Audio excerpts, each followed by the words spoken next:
คนที่ใจบุญมาโอบเอื้อเกื้อกูล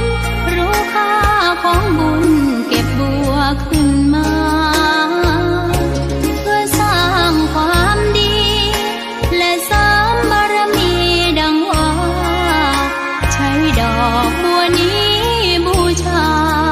พระสัมมาสัมพุทธ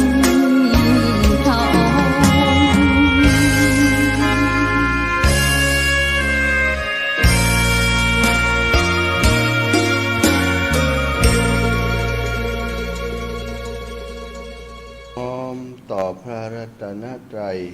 แก้วเจ้าสามประการน้อมเอาคุณพระพุทธเจ้าคุณพระธรรมเจ้าคุณพระสังฆเจ้า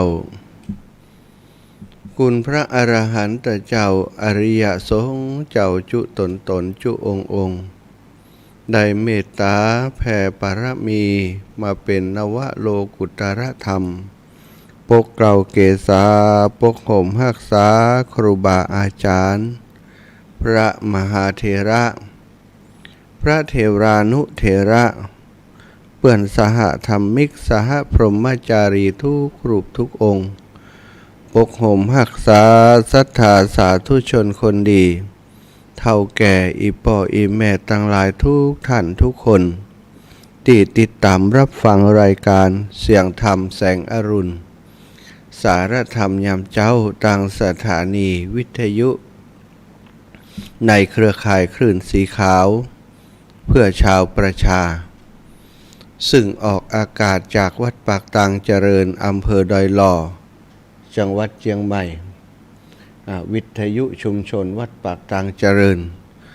ซึ่งอำนวยการโดยท่านอาจารย์ใหญ่พระครูอภิวัฒนวิกรมรองเจ้าคณะอำเภอดอยหล่อผู้อำนวยการคลื่นสีขาวเพื่อชาวประชาผู้ดูแลครอบครัวคลื่นสีขาวภาระธุระของท่านอาจารย์ก็นักหนาปะป่านสถานแต่ก็ยังเอาใจใส่ดูแลครูบาอาจารย์ทุกรูปทุกองค์ที่จัดรายการมีกิจกรรมต่างๆมากมายที่จะต้องทำในแต่ละวันท่านอาจารย์เป็นผู้ที่เมตตามอบเวลาในวันนี้มาให้กับอาตมาเนื่องจากว่าท่านอาจารย์พระครู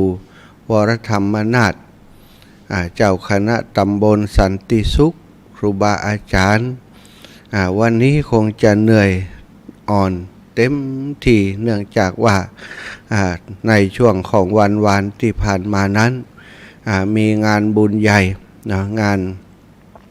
เฉลิมฉลองสมโภชการแต่งตั้งให้ท่านอาจารย์เจ้าเป็นเจ้าคณะตำบลสันติสุขอำเภอดอยหล่อจังหวัดเชียงใหม่ของเฮาได้รับคำสั่งแต่งตั้งจากเจ้าคณะปกครองพระผู้หลักผู้ใหญ่ท่านอาจารย์ก็รับภาระธุระทางศาสนาศรัทธาญาติโยมพี่น้องเจ้าบ้านทั้งหลาย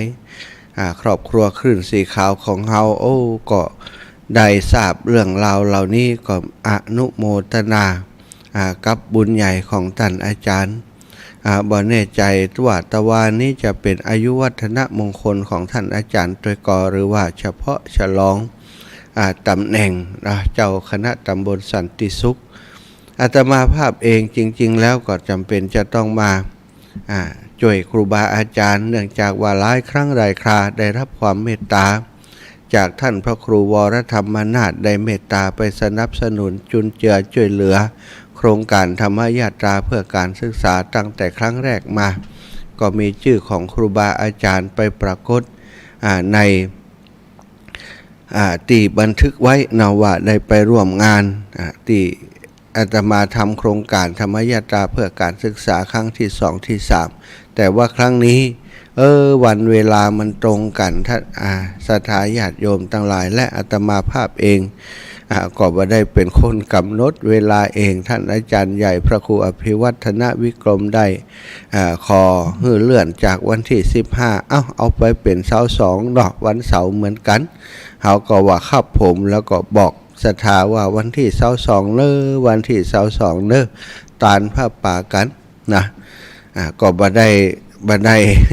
ดหู้ว่าวันที่22ที่มันจะตรงกันครับครูบาอาจารย์เจ้าจริงๆแล้วเพิ่นก็ประกาศมาเมินนานแล้วแต่เนื่องจากว่าอาตมาภาพช่วงที่เดินธุดงค์นี่บ่ได้อ่านข่าวสารบ่ได้ฟังรายการที่ครูบาอาจารย์เปิดจัดสถานก็ทำให้มาตรงกันจนได้นะ100 วันพันปีก็มาเลือกวันที่ตรงกันก็บ่ฮู้จะว่าอย่างใดสถานเลยบ่ได้เป็นเหตุให้อาตมาต้องดูแลงานที่ลำปางบ่ได้มาช่วยงานของครูบาอาจารย์สกรรมท่านอาจารย์พระครูอภิวัฒนวิกรมก็ไปช่วยงานอาตมาภาพที่ลำปางก็บ่ได้อยู่ดูแลท่านอาจารย์พระครูวรธรรมนาถสกรรมเหมือนกันในช่วงของงานเฉลิมฉลองสมโภชการต่างๆเนาะของท่านอาจารย์เมื่อวันนี้ก็ต้องอย่างใดก็ตามศรัทธาญาติโยมได้ติดตามทราบว่าแต่ว่านี้เนาะมีอีพ่ออีแม่เฒ่าแก่คนที่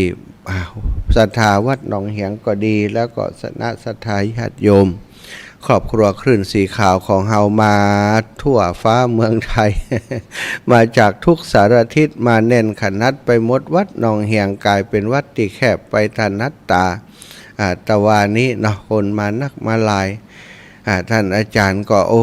อิดมาหลายวันนะศรัทธาบ่จะว่ากำลังอิดแต่ว่าที่ศรัทธาหัน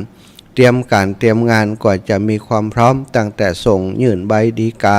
นิมนต์ครูบาอาจารย์ตลอดถึงได้ออกอากาศกระจายเสียงบอกข่าวแจ้งข่าวไปก็บอกฮู้ไผจะมาพ่องไผจะมาอย่างใดเนาะแต่ได้แจ้งบอกไปแล้วก็ปรากฏว่าผู้คนก็มากันเรียกว่าแต่ว่านี้คลื่นสีขาวของเฮาก็มารวมตัวกันที่วัดหนองเหียงกันมากมายหลายหน้าเยอะแยะไปหมดก็ขอแสดงความยินดีน้อมกะลาวะปุจจาคุณครูบาอาจารย์ได้ขยับฐานะตำแหน่งขึ้นมาเพื่อช่วยงานศาสนาช่วยงานตั้งคณะสงฆ์ตามความรู้ความสามารถที่เติบโตพร้อมกับการทำหน้าที่พระนักเผยแผ่ของท่านอาจารย์มาโดยตลอดการพัฒนาวัดวาอารามวัดหนองเหียงจากที่วัดเล็กๆปัจจุบันนี้บ่เล็กแล้วศรัทธาเสนาสนะต่างๆสิ่งปลูกสร้างต่างๆมั่นคงถาวร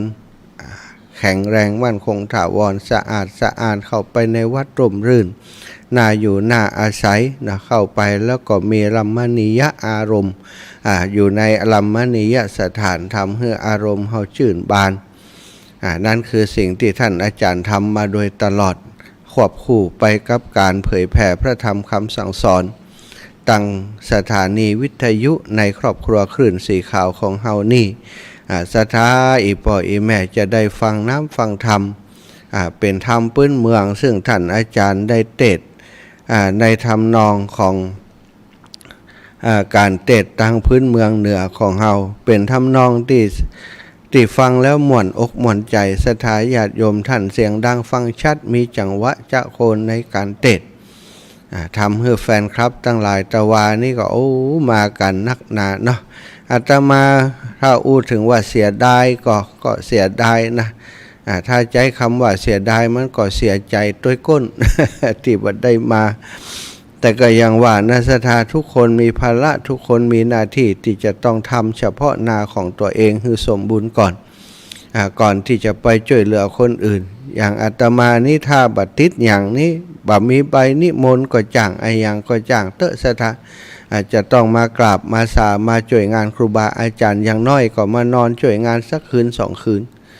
แต่ศรัทธาญาติโยมทั้งหลายก็คงจะทราบว่าอาตมาอยู่ในช่วงของการเดินธุดงค์พอดี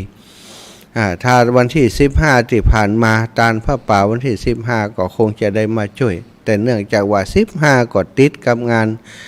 พุทธมณฑลน้อยปล่อยแม่ทั้งหลายมันก็เป็นเหตุการที่บังเอิญมาเจอกันตรงต่างแคบต่างกีดบ่ฮู้จะหลีกไปไหนนะจำเป็นต้องโจรกัน แต่ว่ามีความระลึกถึงน้อมไว้สาครูบาอาจารย์แล้วก็อนุโมทนากับทุกสิ่งทุกอย่างที่เกิดขึ้น ที่วัดหนองเหียงในช่วงของวันที่ผ่านมาอนุโมทนากับศรัทธาเฒ่าแก่อีป่ออีแม่ทั้งหลายเน้อที่ได้เฮาบ่ละบ่ทิ้งกันมาเป็นกำลังใจให้ครูบาอาจารย์อาตมาก็ขอเป็นกระบอกเสียงแทนครูบาอาจารย์ซึ่งจริงวันนี้แทนที่จะได้จัดรายการเนาะก็เนื่องจากว่าภาวะร่างกายบางครั้งบางทีศรัทธามันเหนื่อยนะปั่นปอนนี่ศรัทธาว่าจะไปว่ามันบ่มีหยังนะปั่นปอนนี่ปะโทนะคนอดซ้ำให้นะมันแข่งเสียงกันนะปั่นปอนท่านอาจารย์ปั่นปอนกี่ยกตะวานี่นับบัดทวนนะปั่นปอนเฮือศรัทธาญาติโยมติมามุทิตาเฮือกับท่านอาจารย์พ่องก็เอาต้นสตางค์ต้นพระป่ามาพ่องก็เอาของติดระลึกมาปั่นปอนเฮือทุกคนถ้าบ่ปั่นปอนก็อูจาการอู้กันจาในคณะที่เขามีความยินดีมันมีความสุขอกสุขใจได้สนทนาอูจากับศรัทธาญาติโยมปั่นปอนก็เช่นเดียวกันซึ่งสิ่งเหล่านี้ศรัทธาคณะที่เขาทำงานอยู่นั้นอาจจะบอกรู้สึกอย่างแต่พอยั้งแล้วมันอิดมันอ่อนท่านอาจารย์ก็เช่นเดียวกันคงจะอิดจะอ่อนเหนื่อยมากวันนี้ก็เลยเพื่อความปลอดภัยว่าวันพรุ่งนี้ถ้าตื่นเมื่อไหวก็เปิ่นจะเสียเวลาฟังธรรมเลยคืนเวลามาแจ้งครูบาอาจารย์ก็บอกเจนี่ก็เป็นภาระธุระเฮือกับตังครอบครัวขึ้นสีขาวของเฮานักหนาซะท่าเปิ่นมีคือถือว่างานนี้เป็นงานหลักของเปิ่นนะเป็นงานที่เปิ่นจะต้องช่วยเหลือดูแล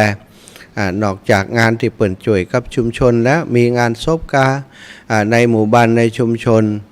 ปากตังเจริญก็ดีมณฑาทิพย์ก็ดีอยู่บ่ไกลกันเนี่ยน้องเจก็จะไปช่วยงานที่งานศพงานอย่างต่างๆแต่ว่าเพิ่นก็ไปช่วยงานที่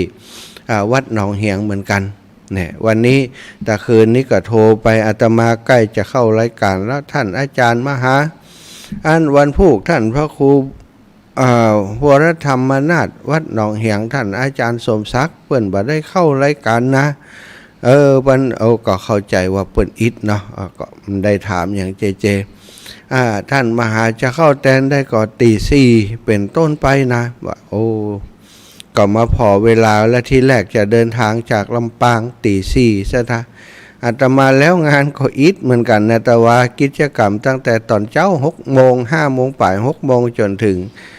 2-3 ทุ่มนี้ก็กำลังได้พักนะก็ว่าอย่างใดดีจัดรายการก็จะต้องจัดรายการ19 นาฬิกาถึง20 นาฬิกาที่ลำปางตัวหากจะเดินทางตอนเสร็จงานแล้ว 4-5 โมงก็มาจ้วนกับเวลาที่จะต้องจัดรายการตอนค่ำแฮมก็เลยมากึดในใจถามคนขับรถว่าไอ้เดชาพอจะไหวก็จ้าน้องเดชาพอจะไหวก็เขาเหนื่อยวันค่ำตะวันนี่นะที่ถามเขาเพราะว่าน้องเขาทำงานช่วยงานอาตมาตั้งแต่ตอนเจ้านะฮกไปฮกมาขับรถซะท่าเดี๋ยวคนนั้นก็เดชาคนนี้ก็เดชาขับรถเปิงป้อมในยั่งแล้วก็ตอนตาลเพื่อป่าก็ดูแล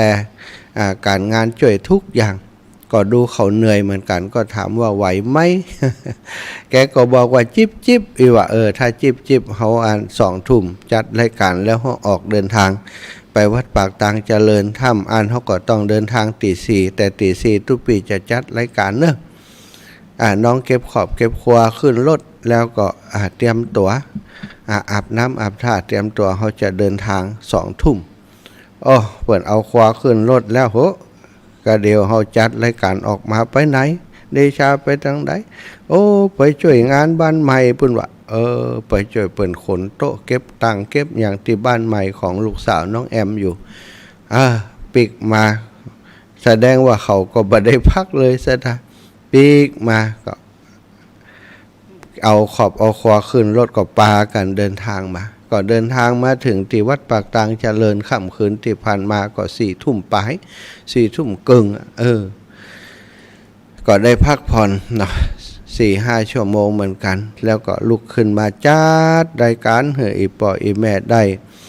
แทนครูบาอาจารย์อยู่ในขณะนี้เนอะศรัทธาญาติโยมทั้งหลาย อันนี้ก็คือครอบครัวของเฮาครอบครัวคลื่นสีขาวสลับซับเปลี่ยนกันไพ่ติดเป็นแฟนรายการของท่านอาจารย์พระครูวรธรรมนาถวัดหนองเหียงวันนี้ก็อาจจะผิดหวังสักน้อยที่ท่านอาจารย์บ่ได้มาเทศน์ให้ฟังก็บ่เป็นหยังเดี๋ยวไปชดเชยวันอื่นเนอะสถาถ้าวันอื่นเดี๋ยวก็พอว่าครูบาอาจารย์ท่านใดรูปใดเปิ้นบ่ได้เข้ารายการก่อนอันก็รอติดหน้าเนาะเจบอกวันเสาร์เนาะทุกวันอาทิตย์ตอนเช้าทุกวันอาทิตย์นะสถาหรือว่าถ้ามีเวลาช่วงที่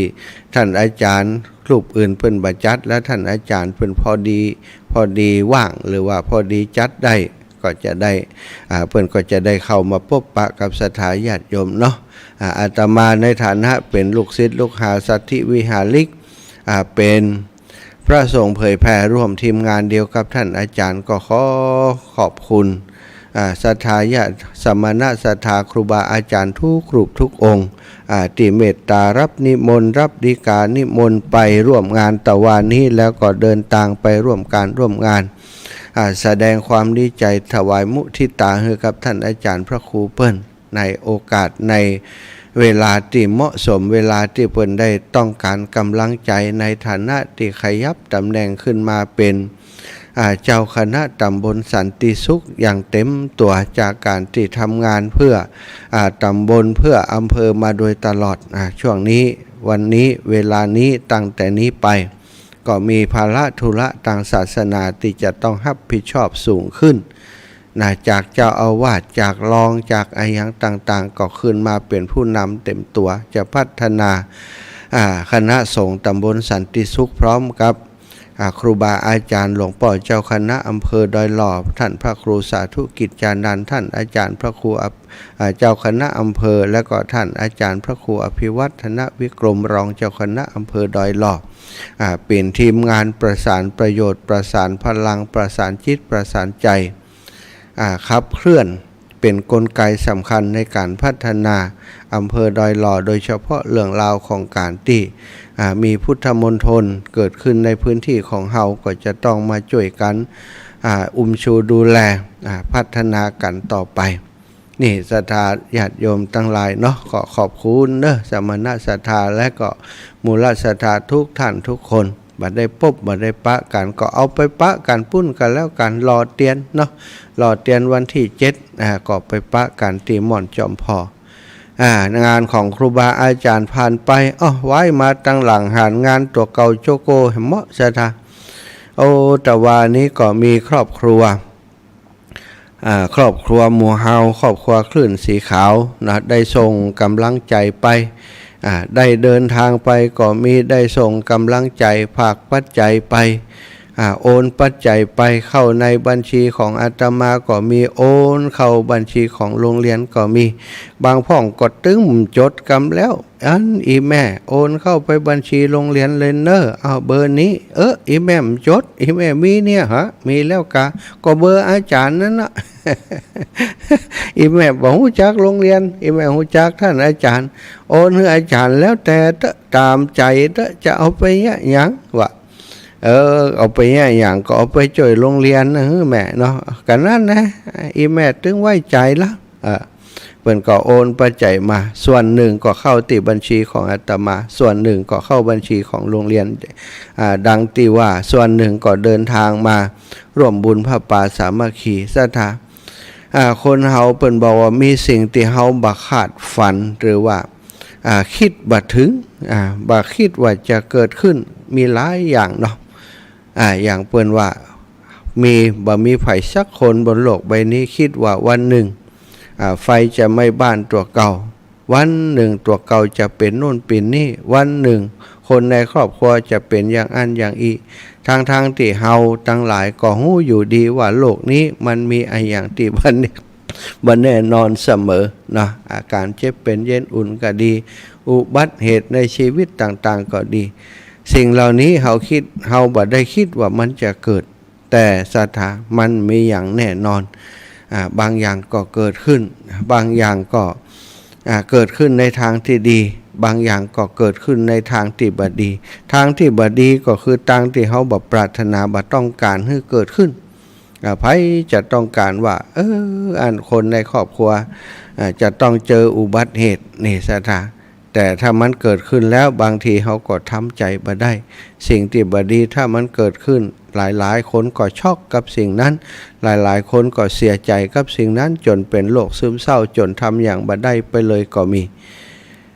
แล้วเหตุการณ์บางเหตุการณ์นี้บ่คิดว่ามันจะเกิดขึ้นเป็นเหตุการณ์ดีๆถ้ามันเกิดขึ้นแล้วสถาบ่คาดฝันว่ามันจะเป็นอย่างอันอย่างอีเพราะเกิดขึ้นแล้วหลายๆคนเนาะทุกคนก็จะดีใจสิ่งที่ดีๆถ้ามันเกิดขึ้นลูกเต้าเข้าปานเรียน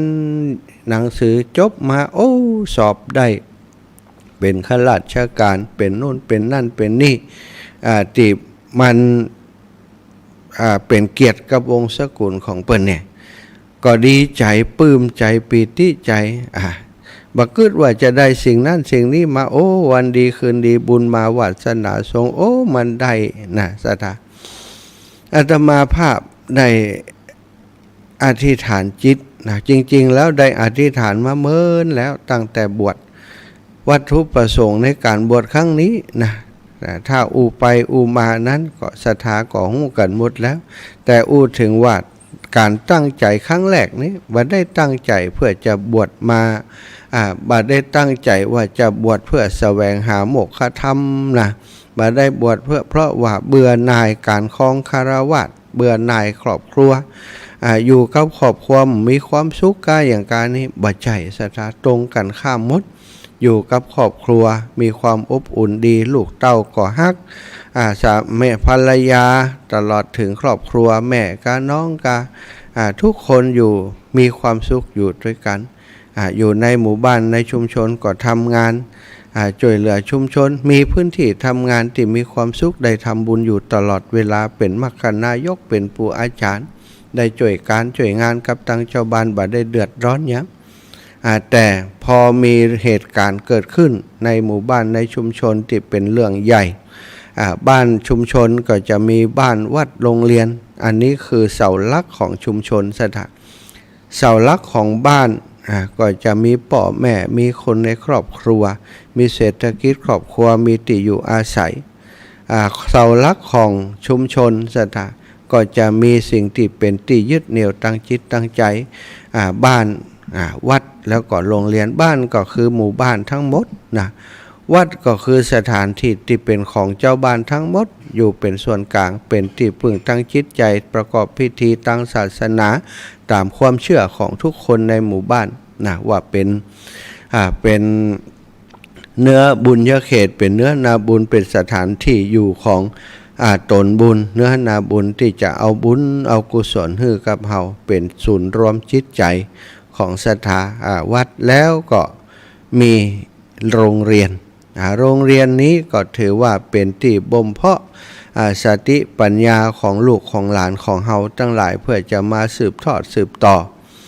วัฒนธรรมประเพณีสิ่งดีงามในหมู่บ้านในชุมชนก็คือโรงเรียนสมัยหนึ่งเปิ่นจะใจนโยบายว่าบวรนโยบายบวรในการพัฒนาประเทศเอามาจากในหลวงรัชกาลที่9ถึงว่าบวรบ้านวัดโรงเรียนเป็นก้นเสา3ก้อนที่จะต้องอยู่ด้วยกันก้อนเสาก้อนใดก้อนเสานี้คือตีสำหรับจะตั้งหม้อข้าวหม้อแกงสถานตั้งหม้อข้าวหม้อแกงถ้าก้อนเสามันมี2ก้อนมันปะหล่องป่องแปงปะหล่องป่องแปงดีกำดีกับคว่ำบุบลงไปแต่ถ้าเมื่อใดมันมี3ก้อนตั้งอยู่ในวางที่เหมาะสมหันมาหากันนะแล้วก็เอาของไปวางตั้งบนได้ตั้งหม้อข้าวหม้อแกงได้ก้อนเสาสมัยก่อนเปิ้นบ่มีเตาอั้งโล่อั้งเล่อย่างศรัทธาเอาบ่หินมาตั้งวางไว้นะแล้วก็ดังไฟเอาหม้อแกงขึ้นตั้งเนี่ยอย่างอันนะศรัทธาแม่จีไฟเหียแม่จีไฟก็สถานที่เปิ้นเอาไม้มาล้อมกรอบแล้วเอาดินเอาทรายเข้าไปใส่ส่วนใหญ่จะเป็นดินเอาเข้าไปใส่แล้วก็เอาก้อนเสามาตั้งมาวางไว้แน่เวลาจะหุงต้มแกงกาก็จะใจก้อนเสานั้นถ้าก้อนเสาหายไปก้อนศรัทธา อยู่ได้แล้วตั้งหม้อแกงไปอยู่แล้วเช่นเดียวกันบ้านวัดโรงเรียนอันเป็นบวรที่สำคัญถ้าขาดสิ่งใดสิ่งหนึ่งไปสถามันก็อยู่ได้แล้วบ้านจองแห่งนั้นคือถ้าจะอยู่ได้ก็อยู่แบบง่อนแง่นคอนแคลนไม่มั่นคงอาตมาภาพได้เผชิญปัญหากับพี่น้องเจ้าบ้านนะก็คือเรื่องของโรงเรียนจะยุบกาจะต้องปิดตัวลงไปเฮียนกับที่อื่นนะที่แรกก็บ่ได้สะทกสะท้านอย่างก็หู้ข่าวมาแล้วว่านักเรียนมันลดลงครูมันน้อยเนี่ยอย่างใดกระทรวงศึกษาเพิ่นก็ต้องหาทางเพื่อจะให้โรงเรียนแต่ละโรงที่มีในตำบลหมู่บ้านในพื้นที่นั้นอยู่ได้เอามารวมกันเนี่ยเพิ่นเป็นนโยบายอย่างอีกเปิดฟังเปิ้นก็เข้าตีดีเปิ้นว่าจะเอาไปรวมกันหมดมันบักไกลกันบ่ถึง 5-6 กิโลรถก็ฮับส่งก็บ่ใจไกลแป๊บเดียวก็ไปอีกโรงเรียนหนึ่งแล้วจะมาฮับต้องห่วงจะมาฮับอย่างอันอย่างอีนัดหมายกันจะไปกันมีอยู่4โรง3โรงจะต้องไปรวมโรงหนึ่งที่เป็นโรงที่ฮับทั้ง3โรงมารวมกันตกลงกันแต่ละโรงเรียนเรียบร้อยแต่ว่าถึงเวลามาพบต่างคนต่างมีความคิดเห็นบ่ลงรอยกันเสียแล้วเวลาจะปฏิบัติจริงมาตอนบ่เอาแต่กำเตือเอาก็เอาพอเอาแต่มาก็ยังว่านะแต่ละคนก็มีคำว่าบวรอยู่ในใจก็ใจหายถ้าจะปล่อยโรงเรียนให้ยุบไปบ่ไปแต่หนอรอสักหน่อยหนอบ่ไปแต่หนอรอสักหน่อยหนอบ่ไปแต่หนอรอสักหน่อยหนอนั่นคือสิ่งที่มันเลยรวมตัวกันมาได้ของโรงเรียนของอาตมาพอดีว่าเปิ่นคนที่ทำงานเปิ่นก็เก่งน้อยเปิ่นทำงานเร็วพอทำงานเร็วเปิ่นก็ส่งเอกสารแล้วเอกสารไปถึงสำนักงานแล้วส่วนกลางแล้วอย่างใดดีล่ะเปิ่นก็มีคำสั่งประกาศมาเลยว่าให้โรงเรียนนี้ไปรวมกับโรงเรียนนั้นแล้วโรงเรียนอื่นติ่มส่งก็ไม่ได้ไปสถาเจ้าบ้านก็เดือดร้อนกันได้ข่าวก็เดือดร้อนลูกเจ้าก็บ่ใครไปนะอันลุงหนานตอนนั้นเป็นลุงหนานเนี่ยยังได้ดีไผจะช่วยได้พ่องเจ้าตึมม่วนใจแต่นะถ้าไปเฮียนที่อื่นด้วยกันหมดก็ยังแค่นี้ไปข่าวของเฮามันจะมองจะเหงานะไปก็ให้ไปลูกเจ้านอนตึมรับละอ่อน6-7 ขวบนอนมาคืนมารับกินกู้กินกุนถามว่าอีน้องเป็นอย่างน้องบ่ใครไปโรงเรียนอื่นวะน้องจะอยู่โรงเรียนน้องได้กับแม่ไผจะช่วยเฮาได้วะสถาญาติโยมอันนี้ย้อนนึกไปอาตมาก็มาคิดว่าอย่างใดก็เข้าไปสัมภาษณ์เลยว่าไปถามเด็กๆไปถามผู้ปกครองหลายๆคนก็มีความเห็นเหมือนกันบ่สบายใจที่จะต้องไปเตื้อถ้าจะไปวันใดวันหนึ่งก็บอกว่าอย่างแต่วันนี้ขออยู่ก่อนได้ก็รอพอว่าเปิ้นจะว่าอย่างใดแต่ตอนนั้นคำสั่งมันมาแล้วจะเนี่ยอย่างใดดีสถาแต่อย่างใดก็ตามคำสั่งถ้ามันเกิดขึ้นโดยที่ส่วนใหญ่หรือว่าประชาชนบ่พร้อมคัดค้านแค่คนเดียวก็ต้องมาทบทวนก็ขอให้เปิ้นทบทวนซึ่งสุดท้ายจากการที่อาตมาต่อสู้ก็เปิ้นก็ทบทวนแต่เปิ้นบอกว่าคุณจะต้องรับผิดชอบนะบัดเดี๋ยวนี้ค่าใช้จ่ายในการที่จะดูแลโรงเรียนให้อยู่ได้เนี่ยคุณมีตังกะมันจะต้องใช้เงินเป็นแสนนะต่อปีนี่100,000-200,000บ่ฮู้นะคุณจะจัดพระป่าหาคนมาช่วยทุกปีได้ก็ว่าคุณจะต้องรบกวนเจ้าบ้านเปิ้นก็ขู่สะป้าสะเป็ดอาตมาก็ว่ามันเป็นหยังเรื่องของอนาคตไว้อนาคตแต่เรื่องของวันนี้ก็คือถ้าโรงเรียนอยู่ได้ก็จะช่วยถึงที่สุดเอาชีวิตเป็นเดิมพันถ้าตราบใดที่ยังมีชีวิตอยู่ก็จะปล่อยโรงเรียนให้ล้มลงไปโดยบ่ทำอย่างสุดท้ายก็สามารถจะรักษาโรงเรียนไว้ในชุมชนได้เป็นบวรก้อนเจ้าสามแก่นอยู่ในชุมชนแต่ตัวเองนี่ต้องเด้งออกจากครอบครัวมาขออนุญาตครอบครัวขออนุญาตลูกเต้าเข้าปั้นที่แรกเขาก็ไม่เข้าใจงอนกันเกลียดกันโคตรกันบัตักบัทามปอโหดขนาดนักทิ้งแม่ทิ้งครอบครัวอย่างใด ทำไมถึงเป็นคนอย่างนี้นะแต่ปัจจุบันนี้เข้าใจหมดแล้วเขาหันในเจตนาของป่อเขาก็อนุโมทนาตัวตะวานี้ก็หอมตังมาตัวนะอันนี้ก็คือสิ่งที่อาตมาต้องมาทำหน้าที่ตรงนี้สถานอาตมามีความคิดอยู่อย่างเดียวว่าคนเฮาบอกว่าจะทำอย่างดีก็ตามชั่วก็ตามมันจึงมีคนทั้งหันตัวและบ่หันตัวอาตมาทำเรื่องนี้ก็มีคนที่หันตัวและบ่หันตัวแม้กระทั่งบางคนนี่ก็ได้ประโยชน์จากการที่ลูกหลานเขาได้เรียนที่นั่นนะเขาก็ยังมีกระแสออกมาว่ามันไปยุ่งกับเปิ่นเนี่ยอย่างนะมันอวดเก่งอวดดีก็มีอยู่บางคนเดี๋ยวหายากแต่นะคนอย่างอีนี่ทำไมจิตใจเปิ่นดีล้ำนี่ก็มีอยู่บางคนก็เฉยๆมันได้หู้เหลี่ยงหู้เล่า มันสิ่งใดที่มันเกี่ยวกับเปิ่นก็สนใจยังเปิ่นก็หู้เรื่องยังก็มีอยู่ก็มีหลายประเภทด้วยกันศรัทธาเช่นเดียวกันกับศรัทธาญาติโยมคนตั้งหลายอย่างพี่น้องหมู่เฮาในคลื่นสีขาวนี่ก็เหมือนกันบางผ่องก็100%โอ้เปิ่นอย่างมาดีล้ำดีเหลือบางผ่องก็ฟังบ่ได้บางผ่องก็เปิ่นเอาเนี่ยเอาบุญหรือว่าอย่างต่างๆก็ว่ากันไปแต่โดยส่วนใหญ่เนาะครอบครัวคลื่นสีขาวของเฮาเนี่ยเป็นพลังเป็นกำลังให้อาตมามีครูบาอาจารย์ท่านอาจารย์พระครูอภิวัฒนวิกรมและหลวงปู่พระครูปฏิภาณธรรมทินหลวงท่านอาจารย์พระครูชลทานพิทักษ์นี่อันนี้ก็ถือว่าเป็นกัลยาณมิตรที่ชิดไกลครับอาตมาจะมีความรู้สึกที่สัมผัสกันได้อยู่อย่างหนึ่งคือมีความเป็นจิตอาสาเสียสละลักษณะเดียวกันทุ่มเทลักษณะเดียวกันอันนี้ก็จะเข้าใจอาตมาก็ได้กำลังใจจากครูบาอาจารย์กลุ่มนี้ส่วนหนึ่งแล้วก็ทุกรูปทุกองค์ที่อยู่ในเครือข่ายคลื่นสีขาวก็มักจะเป็นกำลังใจให้อาตมาโดยตลอดทุกครูบาอาจารย์ที่จัดได้การอยู่ด้วยกันที่นี่สถานเปิ่นบ่ได้ไปเปิ่นก็ส่งกำลังใจไปปะที่ไหนก็ฮือกำลังใจอันนี้คือกัลยาณมิตรกัลยาณธรรมอาตมาคิดว่าอย่างใดก็ตามการทำอย่างทุกอย่างถ้าเฮาเข้าใจบริบทนี้1มีคนหันตัว2บ่หันตัว3กลางๆเฮาสามารถพัฒนากิจกรรมของเฮาคนบ่หันตัววันหนึ่งเขาก็อาจจะมีโอกาสหันตัวก็ได้คนที่หันตัวแล้วตัวเฮามาแล้วหันตัวแล้วแต่ว่าถอนตัวออกไปก็มีทำกิจกรรมมันล้ำไปอิดบ่ช่วย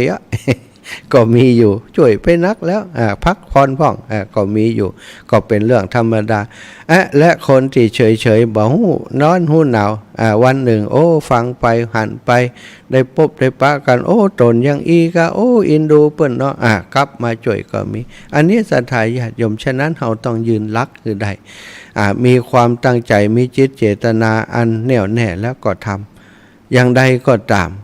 จะดีจะเลวสิ่งที่เฮาทำคนที่เปิ่นเดินร่วมทางเฮาเนี่ยมันตึงมีโจรก็ยังมีเปื่อนลูกน้องนะพระสงฆ์องค์สังฆเจ้าก็มีศรัทธาญาติโยมแต่ละวัดแต่ละวาอยู่ได้เพราะศรัทธาญาติโยมบางวัดบางวาก็มีเฉพาะศรัทธาญาติโยมในหมู่บ้านในชุมชนบางวัดบางวาก็มีคณะศรัทธาป้นจากกรุงเทพกรุงไทยจากต่างประเทศแล้วแต่บารมีไผมัน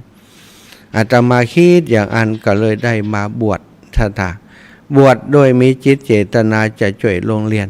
แต่ในเมื่อคนเฮาบวชแล้วได้ใจสีธงของพระอรหันต์จะมาทำตัวเฉพาะเรื่อง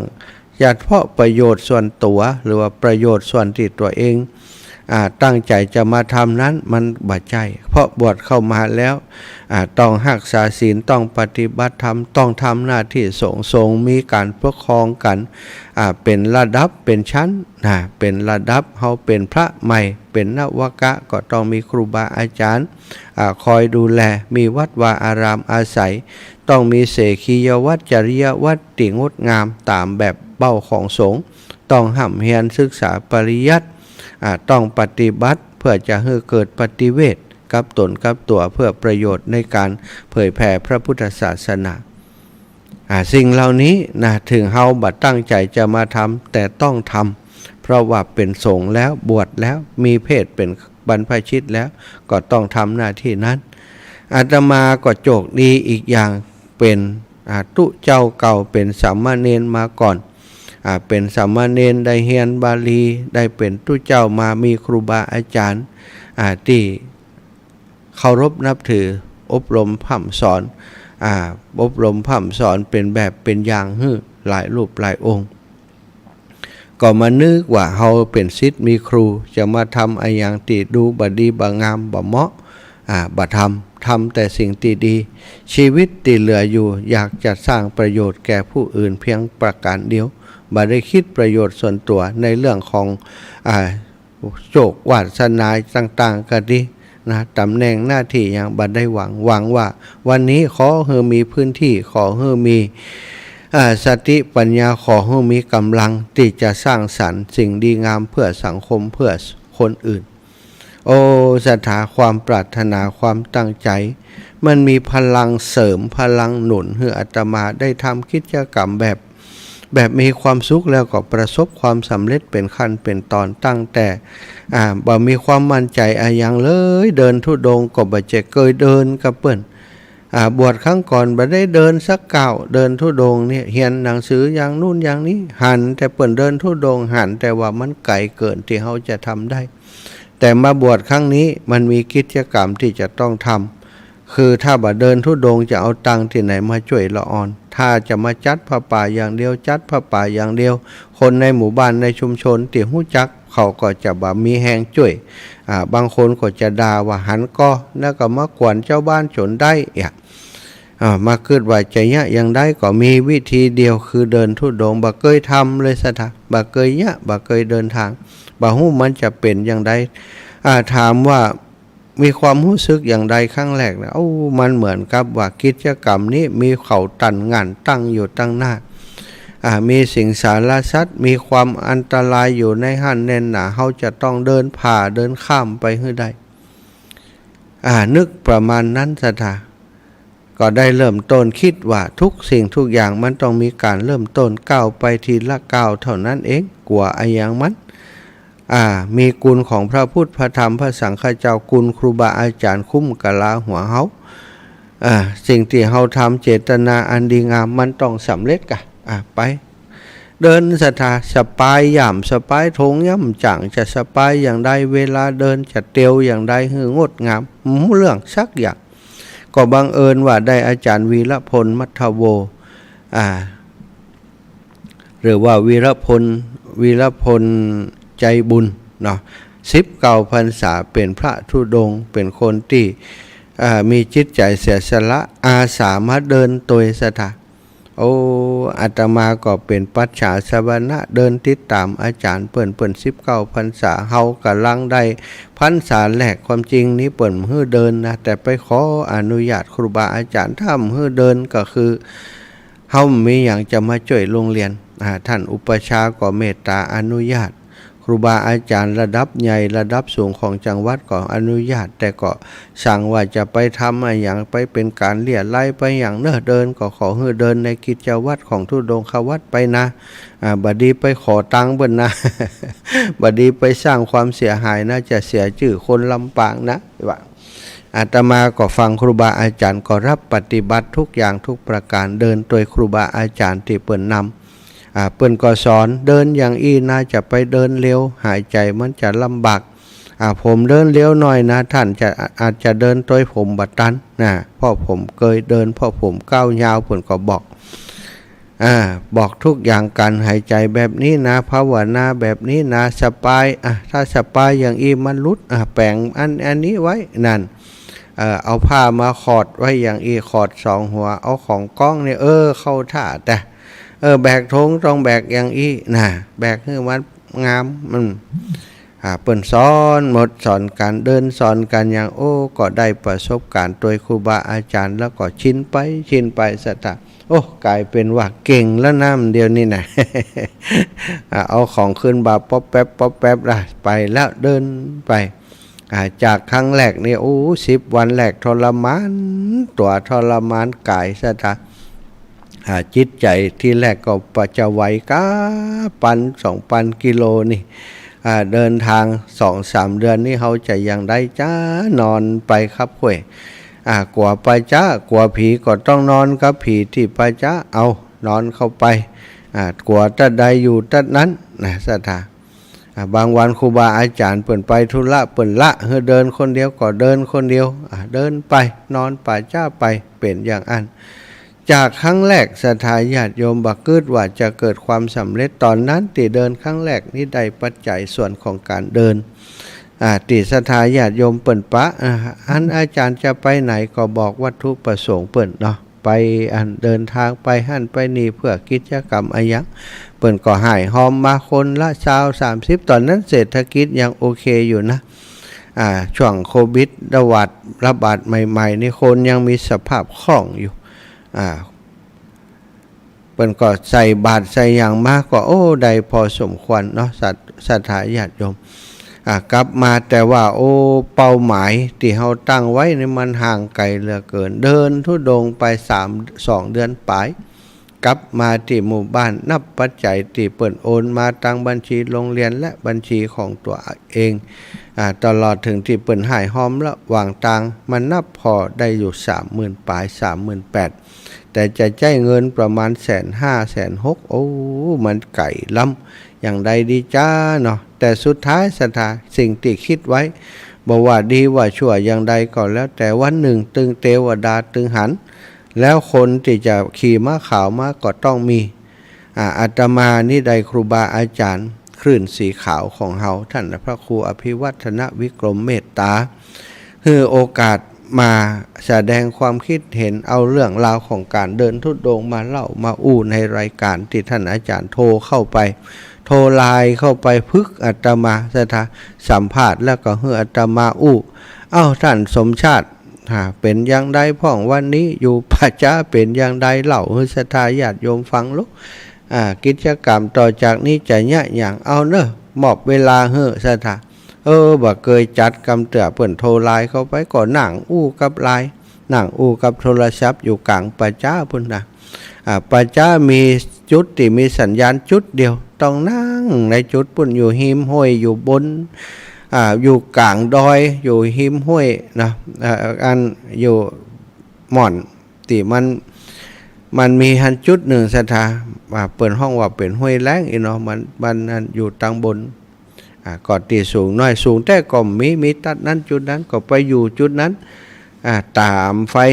ตี4ตี5เนาะตามไฟมองได้กับศรัทธาญาติโยมอาทิตย์1 วัน 2 วันนี้ช่วงที่ไปปีกวิเวกอยู่ในป่าจ้าเพื่อจะกักตัวเนื่องจากว่าเดินทางเข้ามาหมู่บ้านจากการเดินธุดงค์ไปหลายพื้นที่ก็กลัวว่าโควิดมันจะไปติด8เจ้าบ้านถ้าหากเขาเป็นนะแต่ก็ผ่านช่วงที่เดินทางกลับเนี่ยศรัทธาอีป่ออีแม่ตั้งหลายคนก็คงอยู่ในเหตุการณ์นั้นบักกึดบ่ฝันว่าจะได้หันภาพนั้นแต่ได้หันมาแล้วเป็นสิ่งที่บักกึดบ่ฝันแล้วเป็นความสุขใจครั้งแรกที่ได้รับจากครอบครัวคลื่นสีขาวมีสิ่งที่ทำให้เกิดแรงบันดาลใจมากมายตั้งแต่นั้นมาเช่นการที่ตั้งใจว่าจะทำความดีให้นักขึ้นเช่นการตั้งใจว่าจะช่วยเหลืองานครูบาอาจารย์ต่อจากนี้ไปก็ตั้งปรารถนาไว้ต่อมาก็ได้ทำตามที่ปรารถนานั้นทุกอย่างทุกประการการงานของครูบาอาจารย์อาตมานี่ก็ได้มาช่วยเกือบจะทุกงานยกเว้นงานตะวันท่านอาจารย์ใหญ่พระครูวรธรรมนาถบ่ได้ไปช่วยเปิ่นสักกรรมแต่ก็เป็นกำลังใจส่งความห่วงใยมาให้ครูบาอาจารย์ตลอด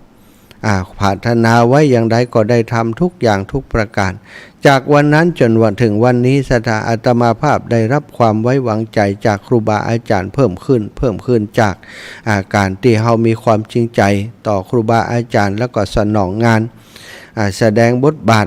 ที่สามารถจะทำได้ให้กับครูบาอาจารย์เปิ้นได้ฮู้ได้หันแล้วก็ไว้วางใจแม้กระทั่งการจัดรายการนี้ก็เช่นเดียวกันจากการที่บ่ใจมีเวลาของตัวเก่าเลยครูบาอาจารย์ก็พอมีเวลาฮื้อนะก็แบ่งปันมาฮื้อตลอดเวลาไผบ่ได้จัดรายการก็จะหันประโยชน์ว่าอาตมาภาพ มีความพร้อมที่จะจัดจะช่วยทำหน้าที่ตรงนี้ถึงบัดได้ 100% ก็ยังได้ 40-50% ครูบาอาจารย์เปิ้นก็สบายใจก็ได้ทำหน้าที่อยู่ตรงนี้มาตลอดสิ่งที่บักคาดหมายเกิดขึ้นกับอาตมาตลอดแต่ส่วนใหญ่จะเป็นสิ่งดีๆทั้งนั้นที่ได้จากครอบครัวคลื่นสีขาวการเดินธุดงค์ในครั้งนี้ซึ่งเป็นครั้งที่4ครั้งที่5อย่างครั้งที่4ขับกับครั้งที่5สถาทำไมถึง4ขับ5เพราะว่าครั้งแรกปีแรกนี้มันเป็น2ครั้งในปีแรกตอนบวชก็ได้ปัจจัยให้โรงเรียนแล้วก็หลังจากนั้นก็ทำกิจกรรมเดินมาปีนี้เป็นปีที่4แต่ว่าเป็น5ครั้งที่ผ่านมาก็เป็นอย่างอีสถาอาตมาทำแล้วก็ปีนี้มีความกังว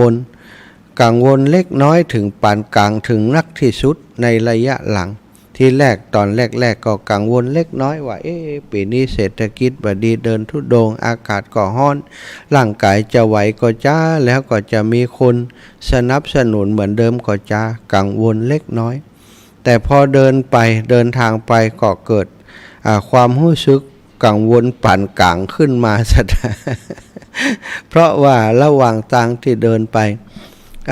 หันเศรษฐกิจของแต่ละพื้นที่เนาะสถา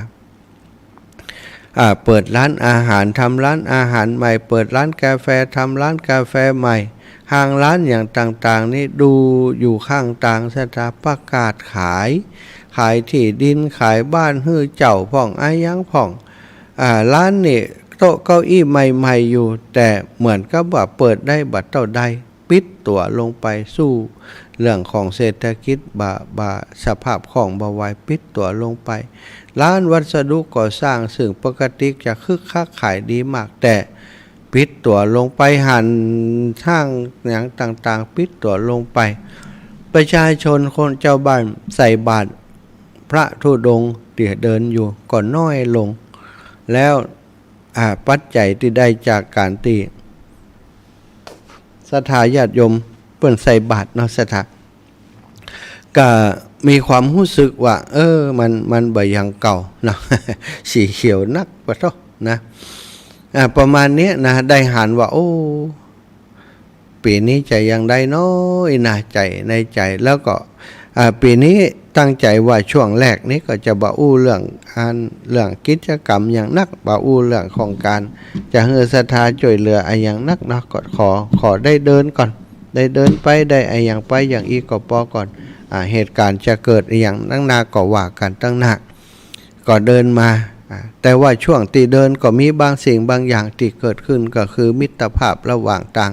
เกิดขึ้นก็ทำให้จิตใจชื้นขึ้นมาพองอย่างน้อยได้มีน้องสาวเพิ่มขึ้นได้มีสหายธรรมเกิดขึ้นได้รู้จักคนเพิ่มขึ้นเดินทางมาจนถึงกลางเดือนสถาเริ่มมีความกังวลขนาดปานกลางไปถึงขนาดที่ใหญ่ขึ้นมาเพราะเท่าที่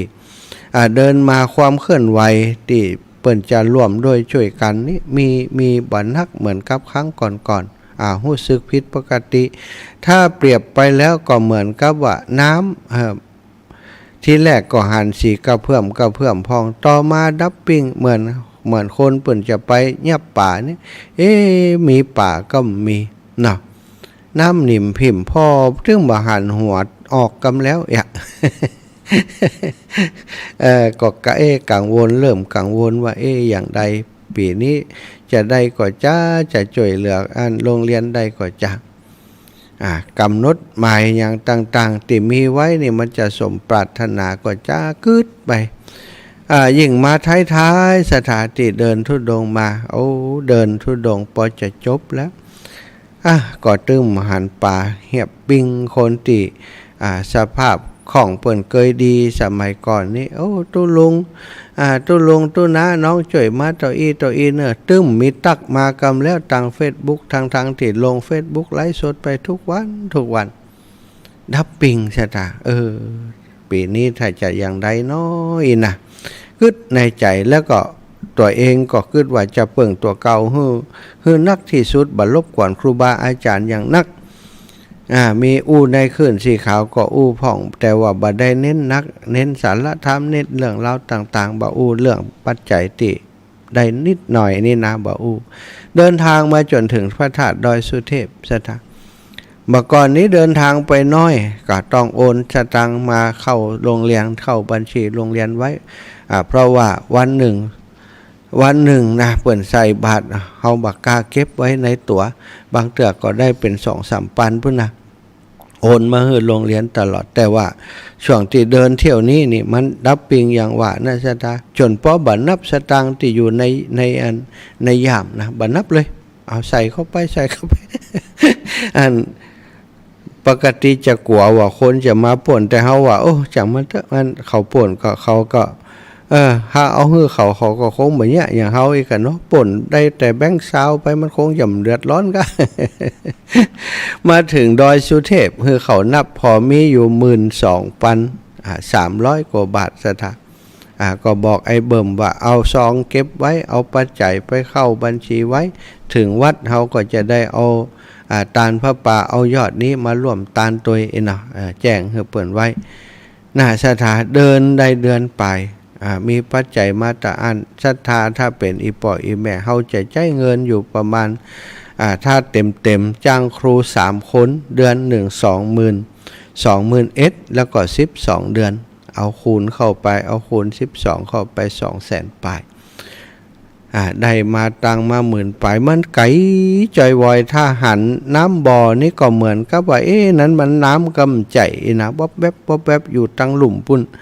เงาเขาก็ว่ามันมีน้ำมีนักก็ว่ามีน้อยหมูนะแต่ว่าเหมือนกับมันมีน้อยหล่องแหล่งอยู่ปื้นบ่อแล้วน้ำมันจะออกบ่อก่อจ้าน่ะ พอสถาเดินมาถึงเจียงใหม่แล้ว ถึงก็สิ้นสุดโครงการที่พระธาตุดอยสุเทพก็ได้ประมาณที่อาตมาบอกก็เป็นความกังวลอย่างใดกำนี้เดินจากดอยสุเทพเข้าลำปางก็ตั้งใจว่าจะเรื่องโรงเรียนคือนักขึ้นแล้วก็ พอว่าวัดใจศรัทธาว่าเปิ้นจำเหตุตาประมาณได้เนาะก็ได้เดินจากเชียงใหม่ก็ทำกิจกรรมมาเรื่อยๆศรัทธาก็ยังที่บอกศรัทธานะสถานการณ์ก็ยังเงียบอยู่ขนาดเฮาอยู่ในพื้นที่ของเฮาศรัทธาญาติโยมในพื้นที่ต่างๆครอบครัวขึ้นสีขาวบางผ่องก็ได้ฟังบางผ่องก็ไม่ได้ฟังที่ชนิดชิดเชื้อแต่ที่มีเบอร์โทรก็โทรมาหาแวะบ้านอีแม่จิมเนอร์แวะหันแวะนี้บางทีก็แวะหาเปิ้นก็เป็นกลุ่มเป็นคณะหายหอมสมทบมาอันนี้ก็มีเนาะแต่บางทีก็ยังว่านะก็เงียบปิ้งเหมือนกับบ่ใจพื้นที่ของเฮาพื้นที่ที่เฮาจัดรายการบางผ่องเปิ้นก็ว่าโอ้เปิ้นฟังอยู่นะเนาะกายบ้านเปิ้นไปได้โทรหาเปิ้นอีแม่กายหน้าบ้านนี่เนอะอีเนาะจะบอกให้เปิ้นเปิ้นก็รับสายชะกรรมก็มี ก็วัดใจสิ่งอย่างจะเกิดก็เกิดอีเนาะในกึดในใจจนมาถึงวันที่2 ตะวานี้สถา2 ตะวานี้บ่มีคนที่ตอบรับจะมาเนาะก็บางคนก็ขืนไปเหียอาจารย์อีแม่มได้ไปกำเนิดเหมารถแล้วเอาไปเอามาคนนั้นไปคนนี้ไปก็เลยไปกันสักคน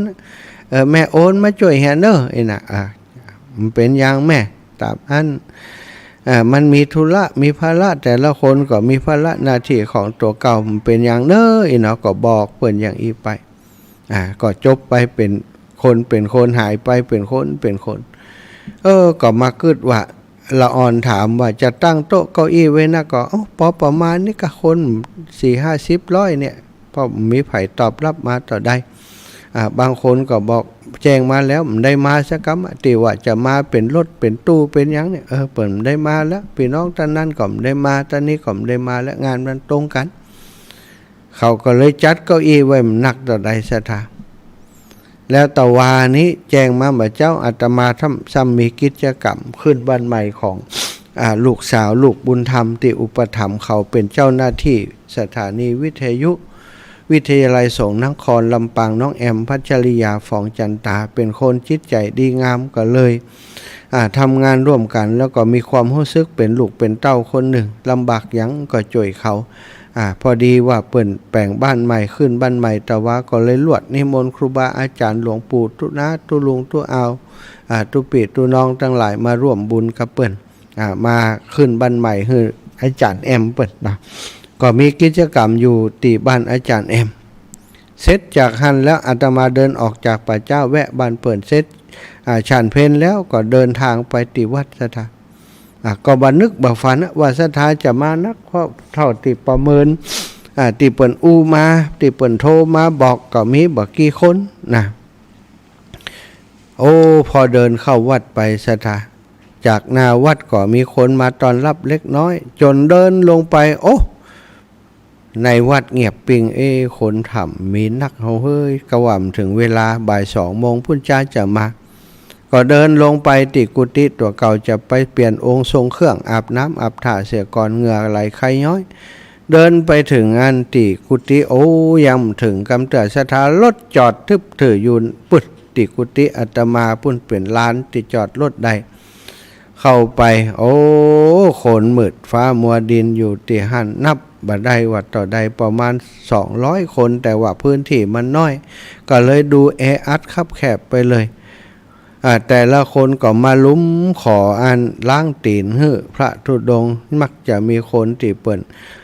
นิยมมาขอบุญโดยล้างตีนล้างอย่างเอาน้ำขมิ้นสมปล่อยมาสละสลงมาล้าง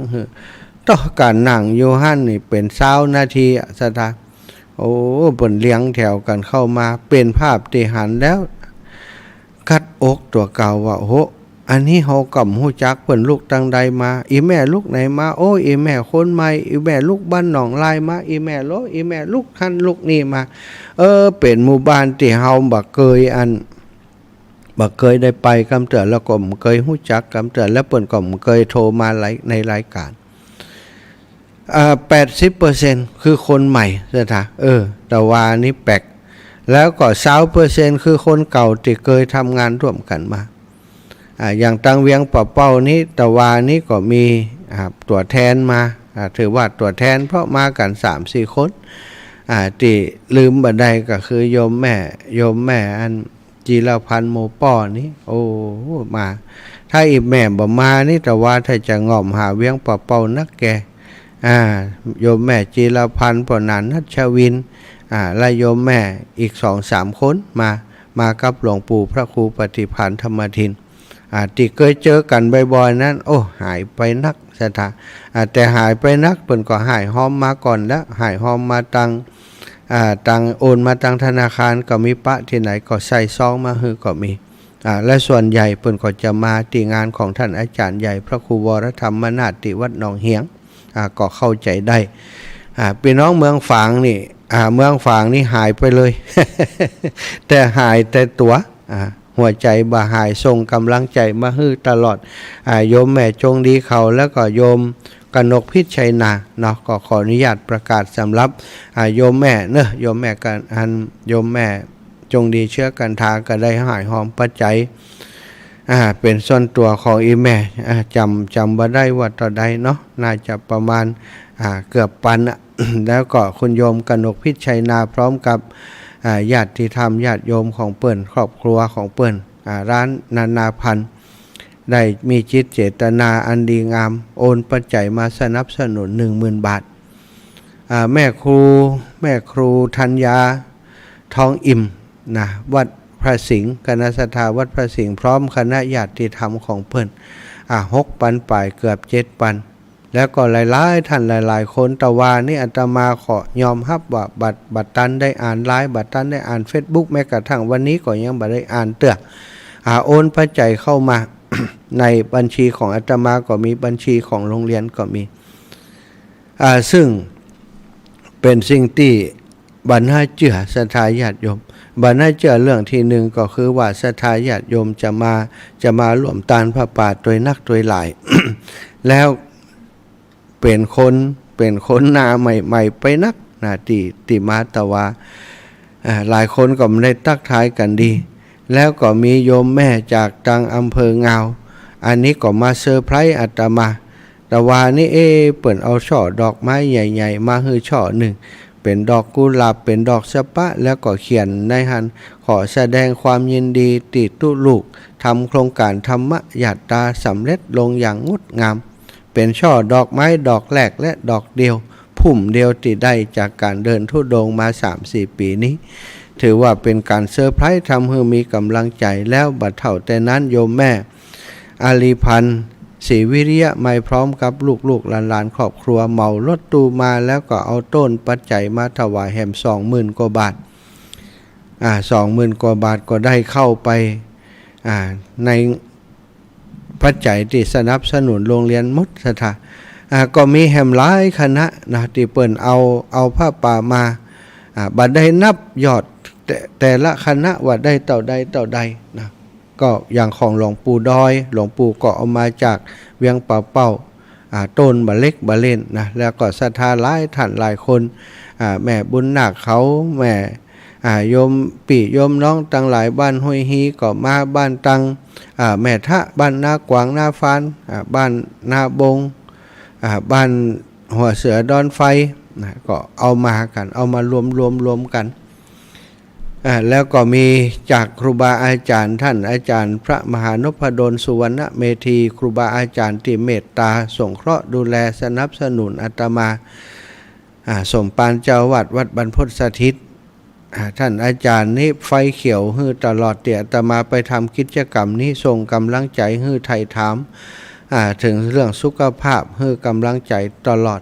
แต่ว่านี้ก็เป็นองค์เมตตาฮับพระป่าฮือกับคณะตะวาแล้วก็กล่าวสัมโมทนิยกถาฮือกำลังใจบัดเต้าแต่นั้นท่านอาจารย์ยังปูจาการเดินธุดงค์ของอาตมากิโลละ10 บาทนับได้กี่กิโลมาว่าแต่ท่านอาจารย์ถวายปัจจัยมา 10,000 บาทก็ถือว่าเป็นกำลังใจอย่างนักเนาะนับสถานหันต้นสตังอย่างก็ประมาณการโดยสายตาก็คงประมาณ 7-8 หมื่นก็เกิดในใจว่าโอ้ 7-8 หมื่นร่วมกับที่เปิ่นตานเมื่อวันที่14ที่ผ่านมา35,400 บาทวันที่14คณะจากนครพนมแล้วก็จากลำปางและของอาตมาภาพที่ได้จาก การศรัทธาญาติโยมเปิ่นใส่ในย่ามใส่ในบาทฮือระหว่างเดินทางรวมกันแล้วเป็น 30,504 บาทแต่ว่านี่นับไปนับมาศรัทธาญาติโยมพอเสร็จพิธีแล้วก็ตั้งโรงเรียนมาช่วยกันนับว่าได้เท่าใดจะได้แจ้งยอดฮือศรัทธาเปิ้นทราบก็นับกันลุ้นกันว่าได้สักแสนเต้ออีหลักเขาก็ลุ้นเฮาก็ลุ้นนะศรัทธา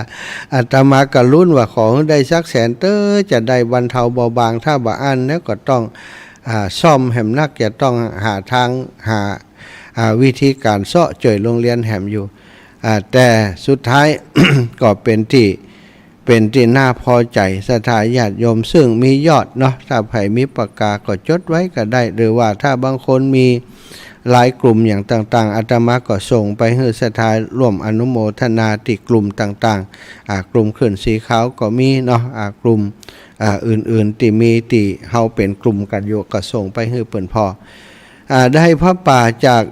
ตะวานิสุทธินะได้172,843 บาทก็มีอยู่ที่เป็นรายละเอียดก็คือได้จากญาติธรรมนครพนมลำปางวันที่14ก่อนหวยออก 2 วันเนาะ หวยออกงวดแล้ว2 วันได้อยู่30,540มีคนได้จกอยู่ได้ 30,540 แล้วก็จากคลื่นสีขาวครอบครัวคลื่นสีขาวที่ไปร่วมกันตะวันนี้ตึงลำปางตึงทุกพื้นที่เนาะตีนับเป็นยอดเงินเข้าตะวันนี้ก็คือ 93,880 ยอดที่เปิ่นโอนเข้าบัญชีอาตมาแล้วก็ยอดที่อาตมาสมทบเข้าไปเพิ่มเติมแหมตะวา34,138 บาทนะก็เป็นเงินส่วนหนึ่งที่คุณโยมกนกพิชชัยนาแล้วก็โยมแม่ครูธัญญาทองอิ่มและคณะศรัทธาที่เปิ่นโอนเข้ามาอาตมาก็หักออกมาเช็คเรียบร้อยแล้ว มีอยู่ประมาณ10,000 ปลายหมื่นปลายเกือบ 20,000อาตมาก็รวมด้วยช่วยกันไปแหม10,000 กว่าบาทก็เป็นเงินทั้งหมด 34,138 บาทแล้วก็เป็นยอดที่เปิ้นโอนผ่านบัญชีของโรงเรียนบ้านทุ่งโป่งคือเขาไปเช็คตอนอยู่ในพิธีบอกว่าลองไปเช็คเพิ่มเติมมาจะมีเท่าใดรักษาการคุณครูไอซ์เนาะ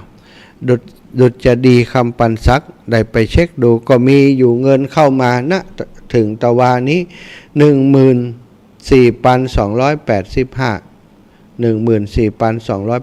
14,285 รวมกันทั้งหมด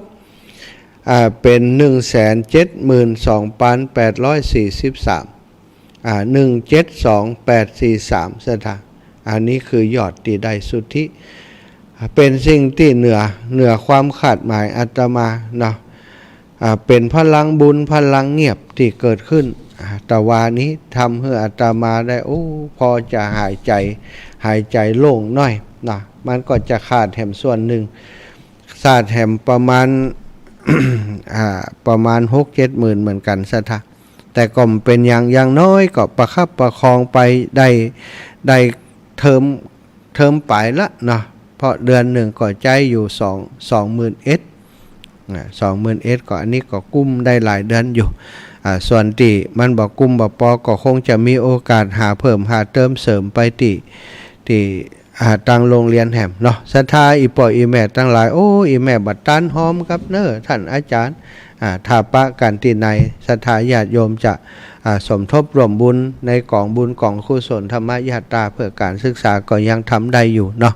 สามารถโอนปัจจัยไปติโรงเรียนก็ได้ฝากติอาตมาก็ได้แต่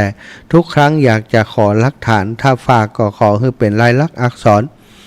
เขียนใส่ซองให้เรียบร้อยเหียจื่อไอ้ยังหอมต่อได้ประโยชน์ตั้งใจจะหอมเรื่องอย่างเพราะบางเตือมันมีหลายเรื่องเนาะหลายหลอดเตี้ยนก้าไอ้อย่างกาโดย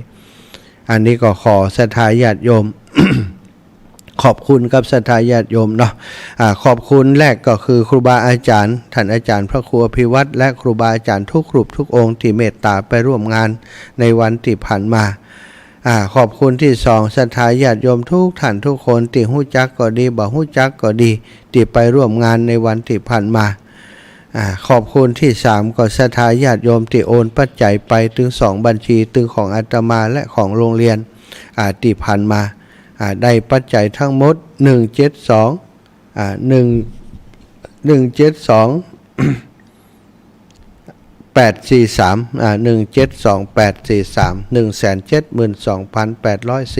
172,843 บาท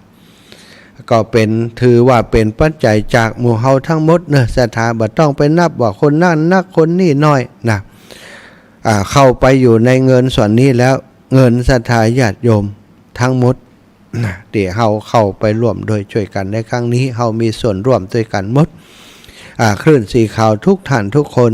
ได้หายหอมก็ดีบ่ได้หายหอมก็ดีอันนี้เป็นเงินของครอบครัวหมู่เฮาที่ได้ร่วมกันสนับสนุนช่วยเหลือโรงเรียนขนาดเล็กโรงเรียนบ้านทุ่งโป่งในคราวครั้งนี้ก็ขอให้อีป่ออีแม่โยมือสาว่ามือฮับเอาบุญเอากุศลตรงนี้ไปเป็นบุญของตัวท่านเป็นบุญของตัวเองให้ศรัทธาญาติโยมทุกท่านทุกคนครูบาอาจารย์ทุกรูปทุกองค์เจริญในธรรมของพระสัมมาสัมพุทธเจ้ามีสติปัญญาแสงสว่างเกิดขึ้นกับท่านเพราะการตานครั้งนี้การสนับสนุนโรงเรียนครั้งนี้เรียกว่าวิทยาทานเขาได้จ้างครูไปช่วยสอนเด็กๆเกิดปัญญากับเด็กๆขอคือบุญนั้นย้อนมาเป็นปัญญาของศรัทธาญาติโยม ที่สำคัญก็ขอให้บุญกุศลนี้จงอำนวยปอนหนุนช่วยให้ศรัทธาญาติโยมมีสุขภาพพรรณนามัยสมบูรณ์แข็งแรงหิฮือปันมาหาฮือปันได้จะเดินทางต้องใกล้เตี้ยวไก่ขึ้นเหนือล่องใต้อย่างใดก็ขอให้ได้ปลอดภัยในทุกเส้นทางให้เป็นผู้ประกอบไปด้วยอายุวรรณะสุขภาละปาฏิภาณธนาสารสมบัติอยู่ทุกที่ภาราธิการเจริญกันจุผู้จุคนเนอศรัทธาญาติโยมอาตมาบ่มีหยังจะมาแบ่งมาปั่นมาขอบคุณศรัทธาก็เอาคุณทุดงควัตที่ได้ปฏิบัติธรรมในช่วงที่ผ่านมา มอบให้กับอีปออีแม่ทุกท่านทุกคนให้ได้บุญอย่างเดียวกับที่อาตมาได้ทุกอย่างทุกประการเนอะขอขอบคุณโดยความจริงใจขอบคุณจริงๆขอบคุณแต่บ่มีอย่างจะมอบให้มีแต่ร่างกายและหัวใจที่จะทำงานสนองงานพระศาสนาไปจนกว่าชีวิตจะหาไม่บุญเหล่านี้ก็ขอให้อีปออีแม่ได้นำไปเป็นบุญของตัวเองเนาะเป็นบุญของท่านเจ้าให้ได้อยู่ดีมีสุขตลอดไปอายุวันโนสุขังพลังเนอพลังบุญติหนุนช่วยกันทุกท่านทุกคนอาตมาบ่เอ่ยชื่อบ่เอ่ยนามละขอบคุณเพราะว่าทุกคนหู้ดีว่าได้ไปร่วมงานได้ไปเอาบุญด้วยกันได้ไปสนับสนุนแต่บางสิ่งบางอย่างเนอะศรัทธาญาติโยมตะวานี่ไปอย่างที่บอกเนี่ยบางคนก็หู้จักบางคนก็บ่หู้จักบางคนส่วนใหญ่ก็เป็นหน้าใหม่ที่หู้จักก็ดีบ่หู้จักก็ดีบางคนก็บ่ได้ตักได้ถามกันเป็นการส่วนตัวเพราะคนมันเยอะศรัทธาเป็นอย่างอีทุกครั้งที่มีงานพอคนเยอะนี่เฮาบ่สามารถจะอู้จาได้ทุกคนเป็นการส่วนตัวก็อู้ใส่ไม้พ่องอู้ไอ้หยังไปพ่องที่เป็นการขอบคุณในน้ำจิตน้ำใจที่ศรัทธาญาติโยมเสียสละไปหาบางผ่องเมารถเมาล้างไปโอ้อาตมาบ่ได้อู้ตัวสกรรมหรือว่าบางคนบ่ได้ของฝากเล็กๆน้อยๆจากอาตมาสกรรมอาจจะน้อยใจแต่ขออภัยกับอีปออีแม่จะไปพังน้อยใจเตื้อขอให้ได้พบปะกันตลอดไปจิตบัดได้ของกำเตื้อนะบอกให้อาตมาจิมอีแม่อยู่ที่ไหนบัดได้สักกำหอท่านเขาฝากอันนี้ไปท่านอาจารย์ให้อีแม่อันเดียวคนที่ฝากผมได้เขามาทวงนี่เนาะสถายปล่อยแม่ก็บอกอาตมามาเนอะเบอร์โทร0808844173นั่นเนาะเบอร์โทร0808844173นะครับเบอร์เดิมเนาะตอนนี้มาพอเวลาแล้วเนาะก็17:57 นาทีศรัทธาญาติโยมทั้งหลายก็ยังเปิดสายเตือนนะเพราะถ้าเปิดสายไปแล้วเดี๋ยวศรัทธาญาติโยมจะโทรเข้ามากะลิงกะล่างแล้วก็เฮาก็จะบ่ได้อู้กันต่อช่วงนี้จะขอเจได้เปิดเพลงเข้าและขั้นรายการสักน้อยเนาะเอาธรรมะเพื่อนใจมีก็เจบ่มีแหละมีเพลงหยังดอกบัวน่ะเจชอบทุกปีก็ชอบเหมือนกันเอาดอกบัวขอดื่มน้ำสักกำเนอะศรัทธา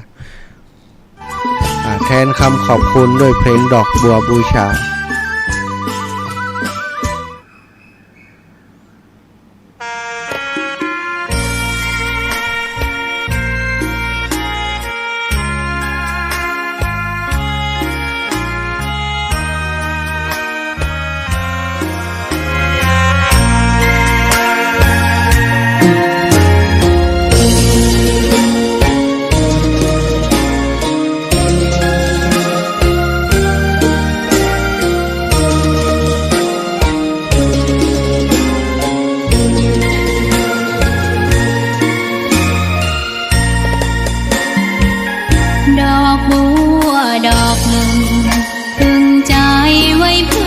บูชา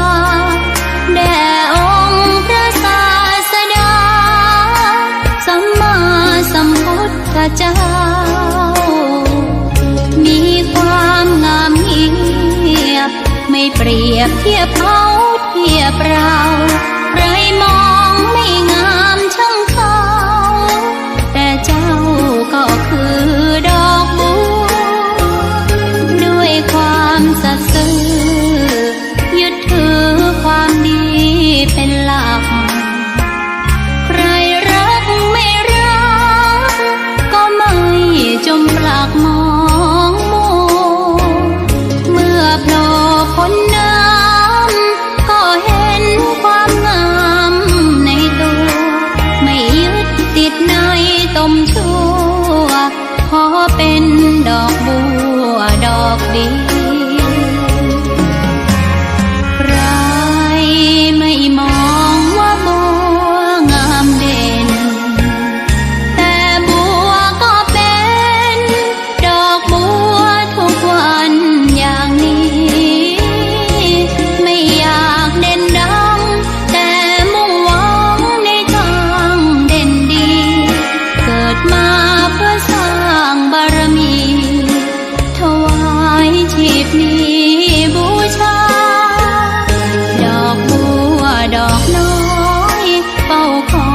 คนที่ใจบุญ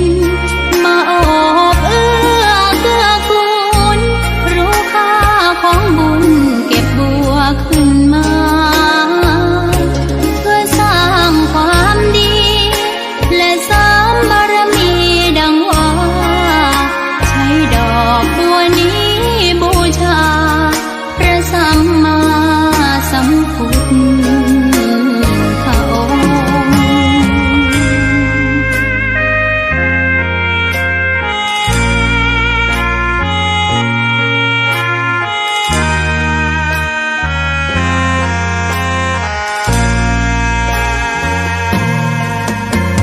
ใครไม่มองว่าบัวงามเด่นแต่บัวก็เป็นดอกบัวทุกวันอย่างนี้ไม่อยากเด่นดังแต่มุ่งหวังในทางเด่นดีเกิดมาเพื่อสร้างบารมีถวายชีพนี้บูชา ดอกบัวดอกน้อยเฝ้าคอยคนที่ใจบุญมาโอบเอื้อเกื้อกูลรู้ค่าของบุญเก็บบัวขึ้นมาเพื่อสร้างความดีและเสริมบารมีดังว่าใช้ดอกบัวนี้บูชาพระสัมมาสัมพุทธองค์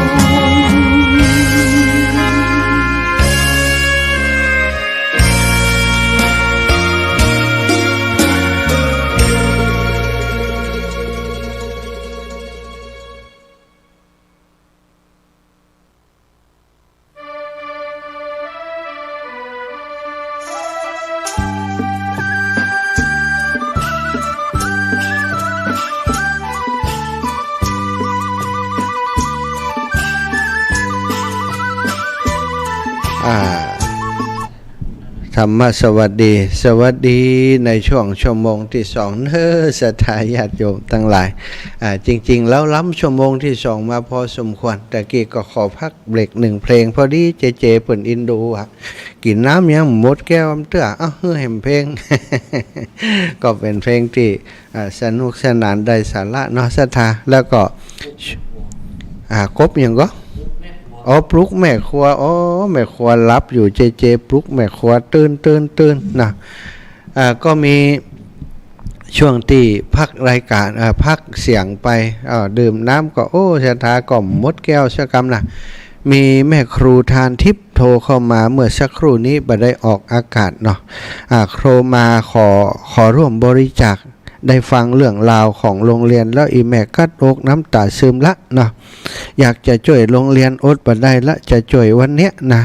ท่านอาจารย์ก็พอดีว่าจำมันเลขบัญชีของโรงเรียนบ่ได้แต่ขอโยมแม่ว่าถ้าโอนมาที่บัญชีอาตมานี้ขออีแม่ส่งสลิปมาให้จิมจะเอาหลักฐานนี้เป็นหลักฐานส่งทางโรงเรียนตัวเนาะโยมแม่ครูทานทิพย์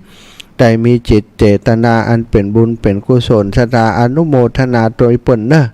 โยมแม่ทานทิพย์มีจิตเจตนาเป็นบุญเป็นกุศลร่วมบุญมาแหม10,000 บาทเนอะศรัทธา10,000 บาทเนาะก็รวมกันตอนนี้ได้180,000แล้วเนอะโรงเรียน แต่เขาก็นับเข้าไปในยอดทันแต่ยอดนี้เดี๋ยวอาตมาจะรวมเรียบร้อยก็จะทอดถวายเอาตาลให้เปิ้นเหียก่อนแล้วก็จะมอบให้กับโรงเรียนเนาะเป็นเงินต่อใดก็คงจะหลังวันที่10 เดือนกรกฎาคมเนอะศรัทธาอาตมาจะรวบรวมทั้งหมดแล้วก็จะเอาถวายแล้วก็มอบให้กับโรงเรียนเดี๋ยวเอาวันที่7 กรกฎาคมกันแล้วกันหลังจากที่สรุปงานที่มีศรัทธาญาติโยมถ้าเปิ่นเอามาซองมาถวายอาตมาในวันที่7 เดือนกรกฎาคมที่จะมีหล่อเตียนที่พระธาตุจอมพออาตมาก็จะรวบรวมส่วนที่ของญาติโยมโอนเข้ามาในช่วงนี้เป็นก้อนเดียวกันแล้วก็จะถวายให้ครูบาอาจารย์ขึ้นสีขาวเปิ่นรับทราบแล้วก็จะมอบให้โรงเรียนในนามของครอบครัวขึ้นสีขาวต่อไปเนาะ ขออนุโมทนาให้กับแม่ครูทานทิพย์นะแม่ครูทานทิพย์และกับศรัทธาญาติโยมที่ได้รับฟังอยู่นี่ฮับปอนโดยแม่ครูทานทิพย์เนอสาธุชัยยาสิทธิดีลีอาจารย์ในวันนี้กับเป็นวันดีสริสุปมังคละอันประเสริฐล้ำเลิศยิ่งกว่าวันและยามทั้งหลายวันอาทิตย์ที่23เดือนมิถุนาศักราชพระพุทธาได้2567พระวสามุลสถาแม่ครูทานทิพย์อำเภอแม่วางได้มีจิตเจตนาอันเป็นบุญเป็นกุศลได้สนับสนุนช่วยเหลือโรงเรียนขนาดเล็กในโครงการธรรมยาตราเพื่อการศึกษาในครั้งนี้เป็นจำนวนเงิน 10,000 บาทในนามของครอบครัวของแม่ครูทานทิพย์อาตมาภาพและครูบาอาจารย์ครอบครัวขึ้นสีขาวก็ขออนุโมทนาอาตมาขอเอาคุณพระพุทธคุณพระธรรมคุณพระสังฆเจ้าคุณพระอรหันตเจ้าอริยสงฆ์เจ้าจุตนจุองค์ที่มูลศรัทธาได้เคารพนับถือตลอดถึงคุณสมทานตุนที่ตนตรองผู้ข้าได้สมทานธุดงควัตปฏิบัติธรรมตั้งแต่วันที่1จนฮอดวันที่22ที่ผ่านมานี้มาเป็นพลวะปัจจัยมาเตรียมมาเติมมาเพิ่มบุญญาราศีของโยมแม่ครูทานทิพย์พร้อมกับคณะศรัทธาคลื่นสีขาวทุกท่านทุกคนให้ท่านเจ้าอยู่ดีมีสุขให้ท่านเจ้าทั้งหลายมั่งมูลตุนเต้าพยาธิอปาโลคาพยาธิทั้งหลายที่เกิดขึ้นในตนในตัวแห่งท่านเจ้าของคนในครอบครัวของท่านเจ้าความกังวลอันตรายที่เกิดขึ้นในจิตในใจของท่านเจ้าและคนในครอบครัวทุกท่านทุกคนให้ได้หอมให้ได้หายให้ได้มาลายหายไปให้ได้กลิ่งกราดออกจากตนจากตัวท่านเจ้าทั้งหลายเหมือนน้ำที่กลิ่งกราดลงจากใบบัวใบบอนแม้นว่ามูลศรัทธาโยมแม่ครูทานทิพย์และญาติธรรมแห่งท่านเจ้าทั้งหลายศรัทธาญาติโยมทั้งหลายตั้งจิตตั้งใจอันเป็นบุญเป็นกุศลอันดีแล้วถวายทานในครั้งนี้จักอุทิศผลบุญทานนี้ไปให้กับเจ้ากรรมนายเวรเจ้าเทวบุตรเจ้าเทวดาพญาอินทร์พญาพรหมพญายมมาราชและหมู่ญาติทั้งหลายที่ล่วงลับมรณะไปสู่ปาลโลกไปนาขอเขาเจ้าทั้งหลายได้กินได้บริโภคได้พ้นเสียจากที่ยากได้พรากเสียจากที่ทุกข์เพื่อได้ถึงสุขเป็นที่แล้วคือเมืองแก้วยอดในระปานแม้นว่าท่านเจ้าทั้งหลายเปิดไปสู่ที่สุขสำราญแล้วอยู่ในทิพย์วิมานอยู่ในสวรรค์วิมานก็ขอให้ได้มีจิตมีใจปิกปอกกลับมาอำนวยอวยใจปกปักรักษาปกป้องคุ้มครองตนตัวแห่งมูลศรัทธาแม่ครูทานทิพย์ได้ญาติธรรมหมู่เฮาทุกขันทุกคนให้ได้มีอายุมันขวัญยืนให้ได้อยู่ดีมีสุขหิให้ปันมาหาให้ปันใดแม้นว่าศรัทธาท่านเจ้าและลูกหลานท่านเต้าแห่งท่านจะเดินทางขึ้นเหนือล่องใต้ฉันใดก็ขอให้ได้ปลอดภัยในทุกเส้นทางเจริญไปโดยอายุวันนะสุขภละปฏิภาณธนาสารสมบัติได้การกุ่งลุ่งเรืองจุเนื่องจุประการนั่นจงจักมีเที่ยงแต่ดิลียะถาวาริวะหาปุราปาริปุเรนติสาคารังเอวะเมวะอิโตทินังเปตานังอุปกัปปติอิชิตังปัฏฐิตังตุมหังขิปะเมวะสมิจฉตุสเพปุเรนตุสังกปาจันโทปนะระโสยถามณิโชติระโสยถาสปีติโยวิวัชชันตุสัพพะโรโกวินัสสตุมาเตภวัตวันตรายโยสุขีทีคายุโกภวะอภิวาทนาสีริสานิจังวุธาปัจจายโนจัตตารโอธรรมาวัฏันติอายุวันโนสุขังพระลังอยู่ดีมีสุขเนอทุกท่านทุกคนเป็นบุญเป็นกุศลที่ได้ทำร่วมกันเนาะร่วมโดยช่วยกันอาการหลายๆคนเนาะที่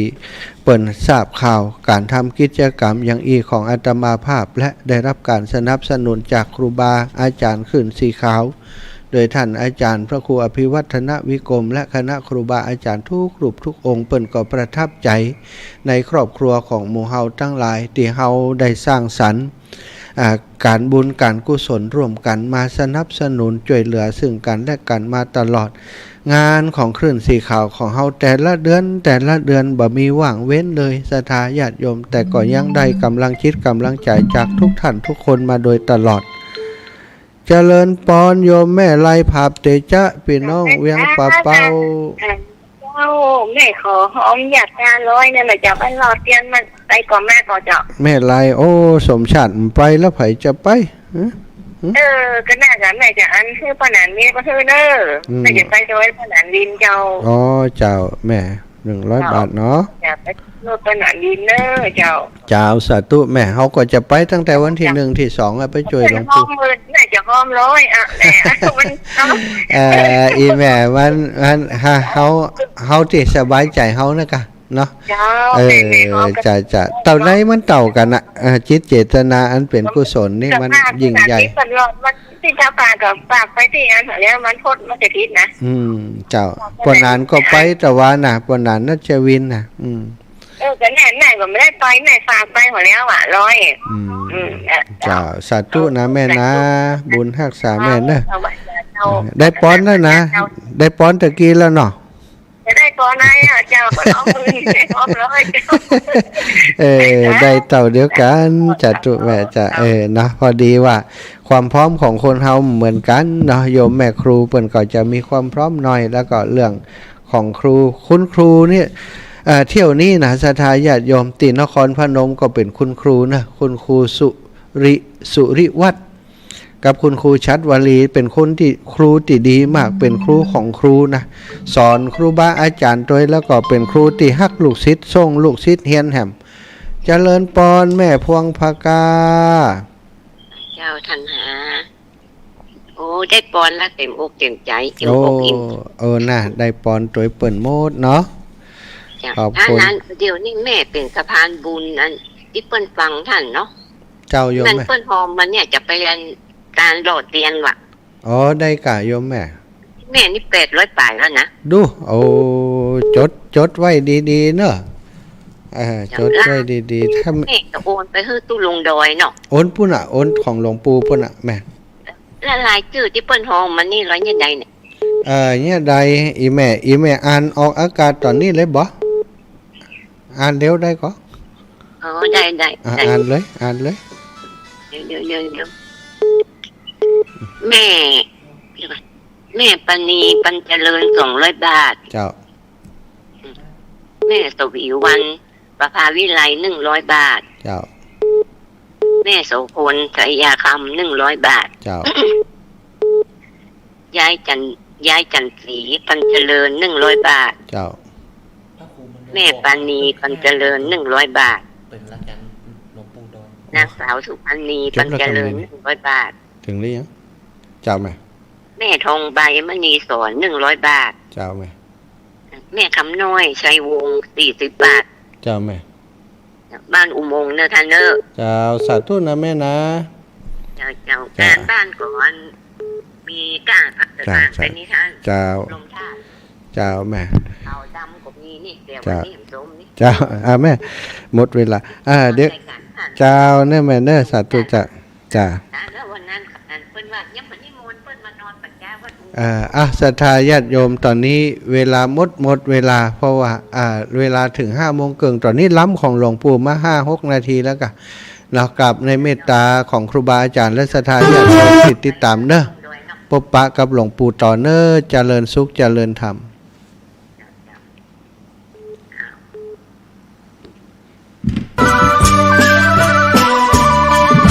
ตกจากที่สูงเรียก1669กระดูกหักเรียก1669บาดเจ็บกระดูกสันหลังเรียก1669ไฟฟ้าช็อตเรียก1669ไฟไหม้